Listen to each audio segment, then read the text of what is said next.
It's important to know that lung cancer is not just one entity. It's broken down into a few basic subtypes and then more and more refined based on things like molecular markers or how it looks specifically under a microscope. And what we've learned over the last 10 years or so is that there are just more and more refinements, and many of these have specific different ways to treat the cancer that lead to better results. And historically, when we look back 10 or 15 years ago, we got pretty lousy results with many of our treatments, like muddy brown results. And I think of that like if you had all these different colors of paint and you didn't realize that you needed to keep them separately, but you mix them all together, you'd just get muddy brown. But you need to keep them separate, and by recognizing and treating them with that precision and individualization, you get something much richer. In lung cancer, the most basic breakdown is between small cell lung cancer and non-small cell lung cancer. It is about 87–88% non-small cell, and the remainder, about 12 or 13%, is small cell lung cancer, which is the most associated with smoking, typically treated with chemotherapy, really a chemotherapy we've had for many years. And that often leads to good initial shrinkage. It's harder to treat if it comes back.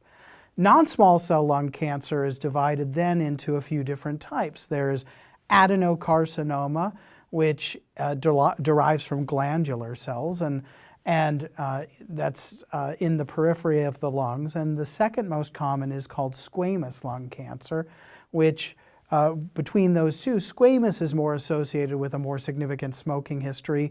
A lot of never smokers can develop lung cancer. We don't often think of it as a never smoker disease, but about 15% of patients never smoked. About 15% with lung cancer never smoked, and that's usually an adenocarcinoma. There's other less common types called large cell or large cell neuroendocrine. Those are really a small minority, and the majority of what we consider as non-small cell is either adenocarcinoma or squamous. But we treat squamous lung cancers a little differently from non-squamous because there's certain chemotherapy agents that don't really work very well in squamous histology. Others will work better in other histologies, which is just the term for what it looks like under a microscope. And then the other very important variable is biomarkers. And this just means proteins or mutations that we look for in detail on the pathology, on a biopsy. I should say that all of these diagnoses and this level of precision hinges on getting cancer cells. So it's a biopsy of a tissue with a needle, sometimes taking out fluid from outside the lungs and looking at cancer cells in the fluid. But you need the cancer cells, and you need to look at the DNA of the cancer cells to find a mutation that might be there as the so-called driver of the cancer. Sometimes just one or a couple of key things will propel cancer. And in other patients, there might be a lot of small mutations contributing a little bit, not one dominant driver. So we look for mutations like EGFR, ALK, ROS1. These are all just names of specific mutations, and there's a growing list of others, BRAF, etc. So the number of identifiable markers for which we have a targeted treatment to go right at it, often an oral agent, is a very appealing thing. If we can find one of these biomarkers and have an oral treatment for it, it can work very well for years.